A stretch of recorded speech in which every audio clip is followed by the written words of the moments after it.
From dance floors to recording studios, the drum machine has revolutionized how we create and experience music. Today, we can't imagine electronic music and related music styles like pop, house, and techno without the gorgeous sounds with pulsing beats. But there was a time where this music device simply didn't exist. So, where did this groundbreaking instrument come from? And how did it evolve into a powerful tool it is today? To discover that, make sure to like, subscribe, and join us as we dive into the fascinating history of the drum machine.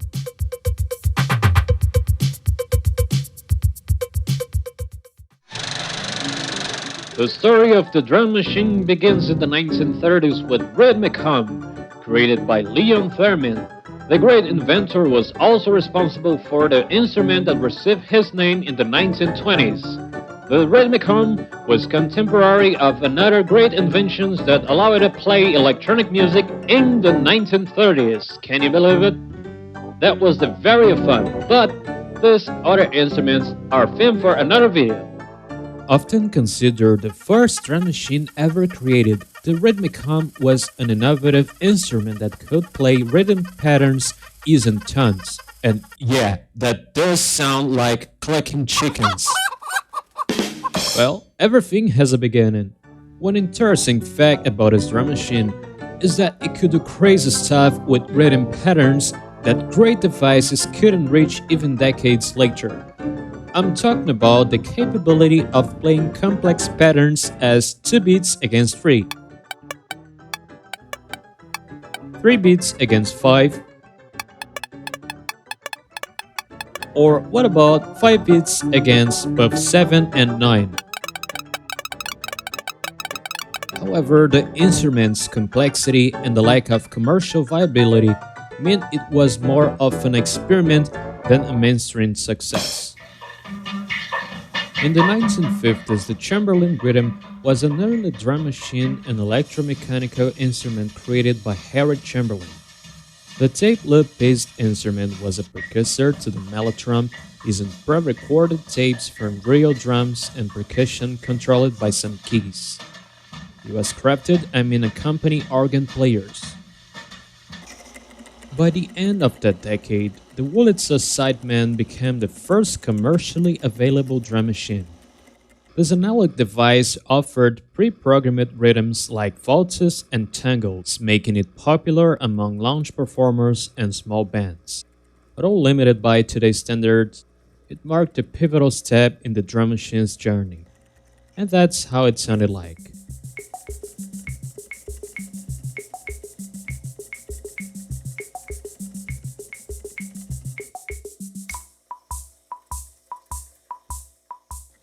The 1960s brought a considerable revolution with machines like the 1966 Olsen Rock made by KO that would become Korg some years later, and the 1966 Fox Percussion King that was adapted and used live by Kraftwerk, the German pioneers of popular electronic music in the next decade.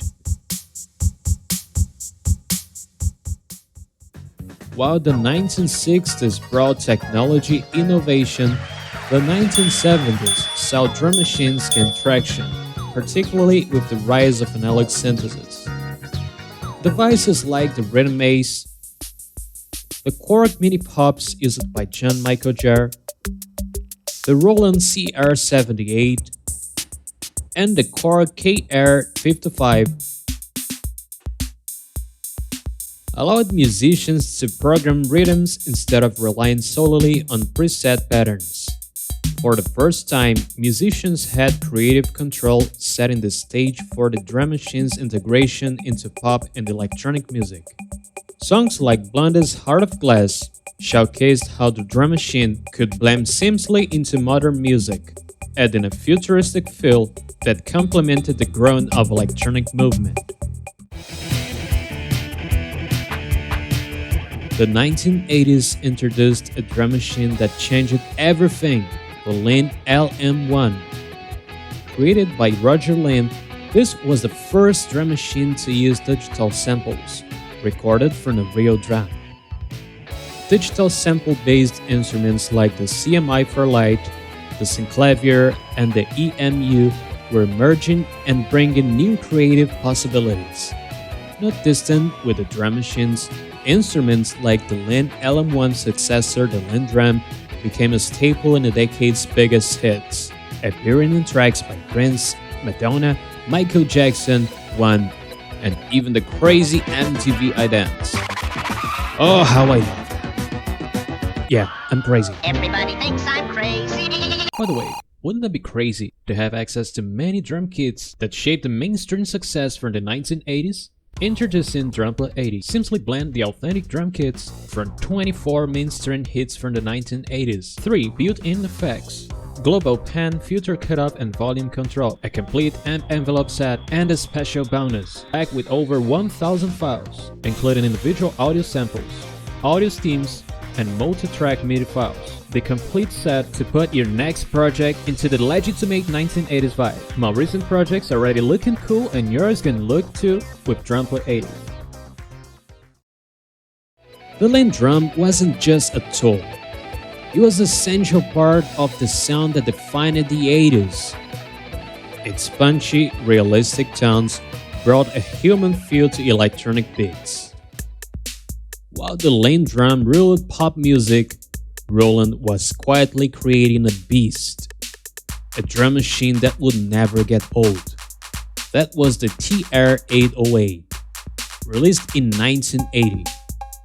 Believe it or not, initially it was a failure, but later it became a legend, a stupefying commercial success. Its warm, booming kick and snappy snares became synonymous with hip-hop, dance, and electronic music. Tracks like Marvin Gaye's Sexual Healing and Africa Bambaata's Planet Rock cemented the 808 as a cornerstone of modern music. Kraftwerk's Music Nonstop in 1986 was another water divisor and a witness of how the 808 sound can never get old. While the 808 was waving many music genres like a piece of magma, John and its sibling, the TR-909, laid the foundation for house and techno in the mid-80s.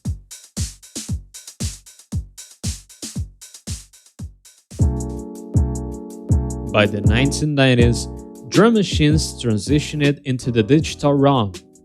Devices like the AK MPC series combined sampling and sequencing, allowing producers to chop and rearrange sounds in ways never before possible.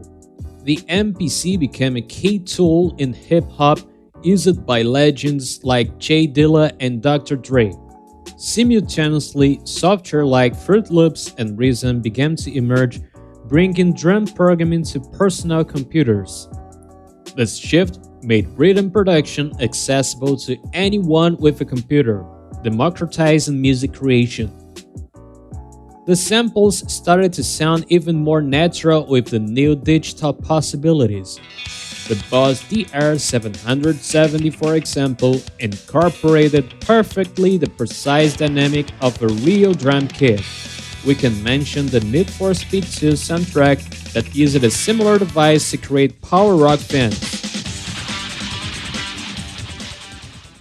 Today, drum machines had reached new heights of innovation. Hardware like Electron's analog RYTM and hybrid tools like Ableton Push combine analog warmth with digital precision, offering endless possibilities for creativity.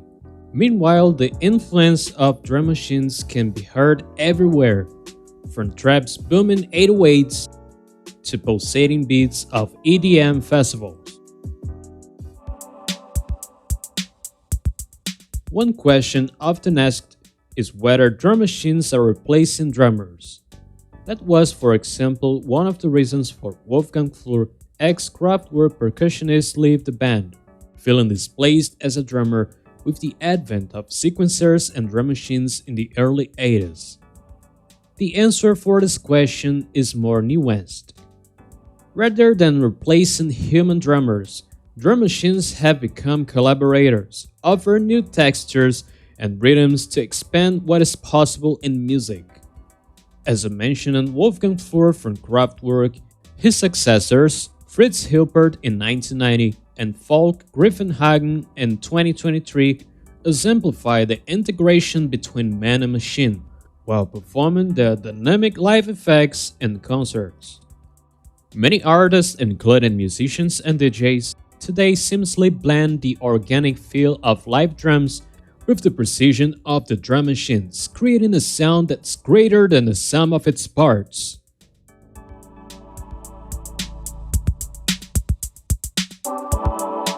The drum machine has evolved from a niche experiment to a crucial part of modern music.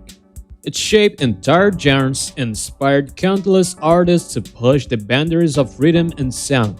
Whether it is a vintage device, a revival, or a software plugin, the drum machine's legacy lives in the hands of every producer who programs a beat. So the next time you hear a beat drop or a groove that makes you move, remember the incredible journey of the drum machine. An instrument that's not just changing music, but the way we feel it. What's your favorite drum machine moment? Let us know in the comments below. And don't forget to like, subscribe, and hit the bell for more deep dives into music history on COP TV. See you next time.